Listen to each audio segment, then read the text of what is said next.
Amici sportivi, appassionati di calcio, ben ritrovati a Sport in Casa, il nostro appuntamento, possiamo dire quotidiano, ci riposiamo per modo di dire solo la domenica, dedicato all'informazione sportiva, puntata speciale questa sera perché abbiamo un ospite speciale che ritroviamo con piacere nei nostri studi, Patrick Pitton, vicepresidente vicario della Lega Nazionale Dilettanti del Veneto, del Comitato Regionale Veneto. Buonasera Patrick. Ciao Alex e buonasera a tutti gli sportivi.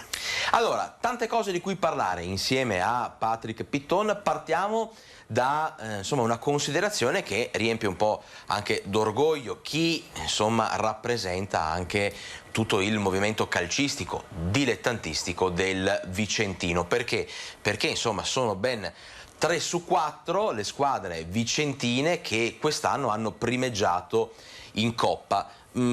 Penso che non succedeva da diverso tempo di vedere insomma 3 squadre vicentine vincitrici in Coppa sulle 4 insomma, finali che si sono disputate. Lo ricordiamo, l'Unione La Rocca Altavilla, il Montecchio Maggiore, il 9 e il Dueville che oltretutto è arrivato in finale, quindi ha mancato di poco. Insomma, che soddisfazione c'è nel vedere il calcio vicentino così competitivo? Ma è una soddisfazione veramente straordinaria. Il Montecchio il 6 gennaio ha vinto la Coppa d'Eccellenza, in promozione abbiamo l'Unione La Rocca Altavilla e poi il Dueville 15 giorni fa, 20 giorni fa sfortunatamente ha perso la finale contro il Longarone, ma ai rigori, quindi io ero presente, veramente una partita all'ultimo secondo, sì.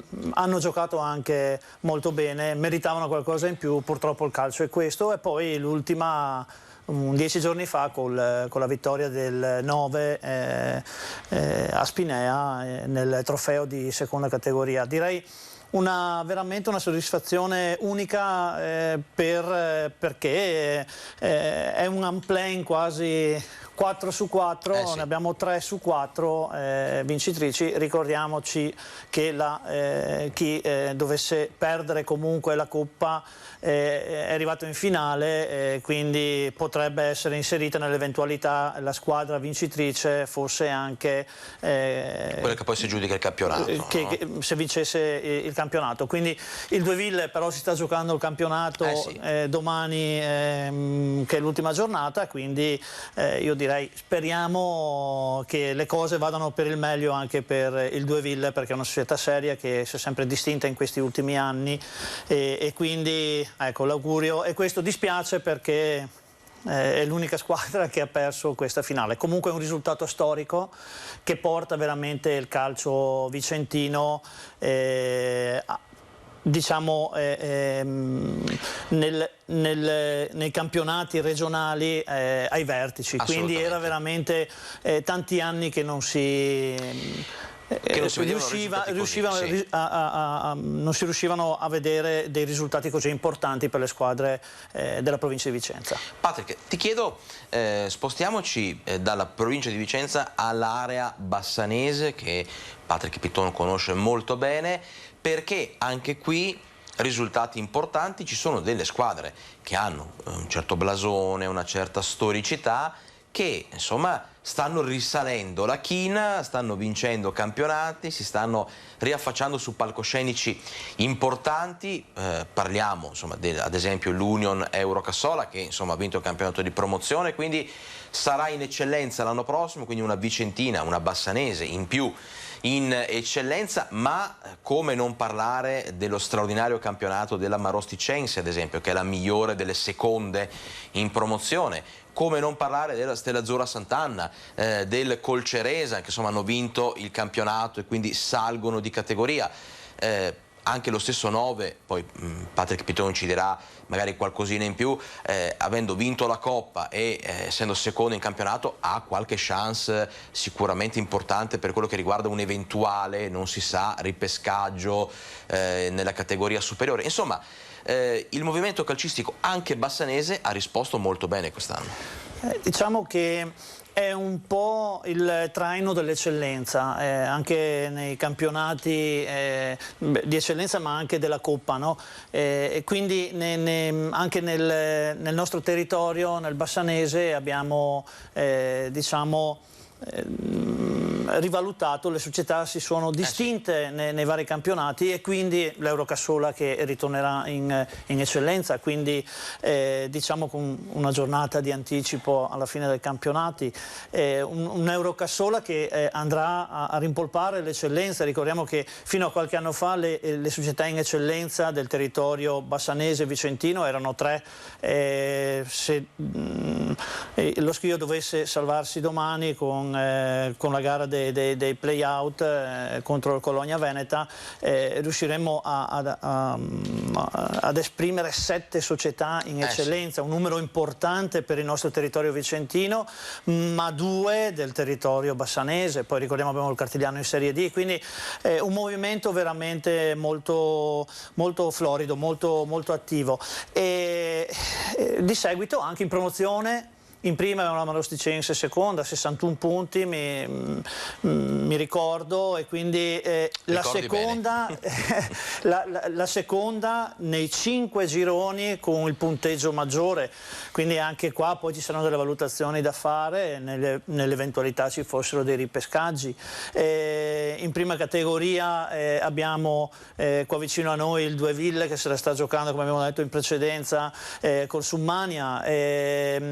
Poi abbiamo sempre in prima Arcugnano e Malo è sempre qua nel nostro territorio alto vicentino.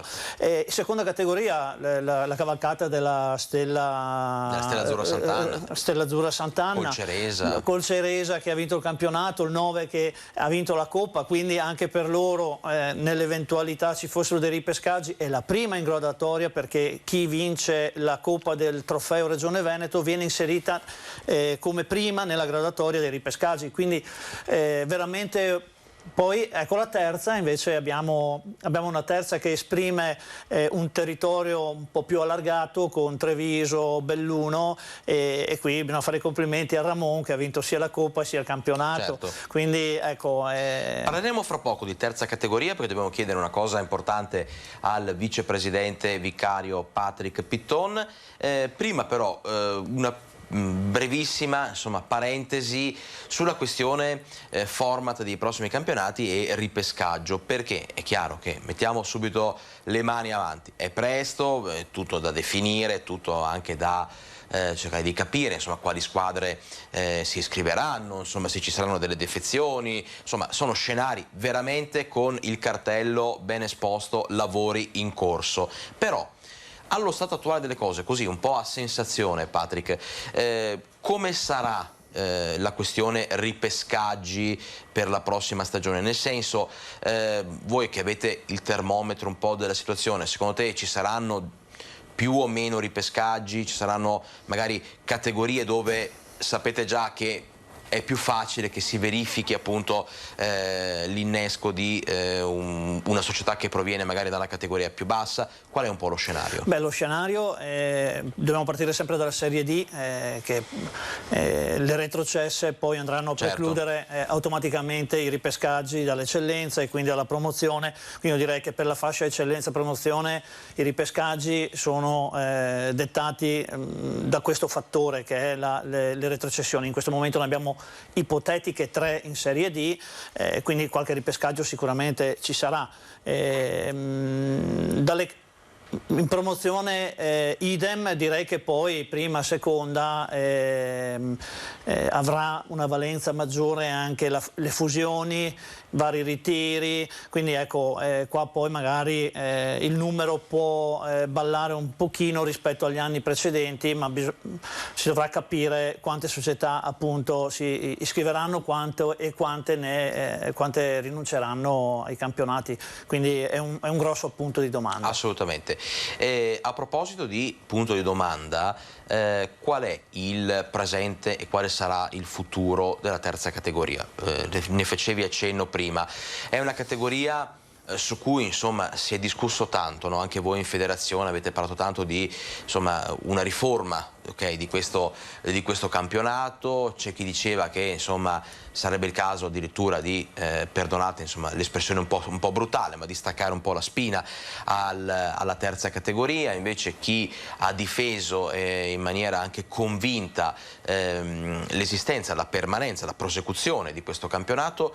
Anche qui l'anno prossimo sicuramente si farà la terza, poi più o meno quali sono le linee di pensiero? Beh, noi siamo convinti che la terza categoria è l'attività di base, è alla base della piramide, quindi fin quando ci saremo noi, fin quando ci sarò io, combatterò per la prosecuzione di questo campionato, che è fondamentale per dare poi uno sbocco a questi ragazzi che puntualmente non riescono a trovare, certo, dopo la loro collocazione all'interno delle società come fuori quota, quindi le categorie inferiori devono dare questo tipo di funzione al settore giovanile, ai ragazzi. Quindi dobbiamo trovare sicuramente delle nuove sinergie, le troveremo e garantiremo anche questo campionato, sicuramente.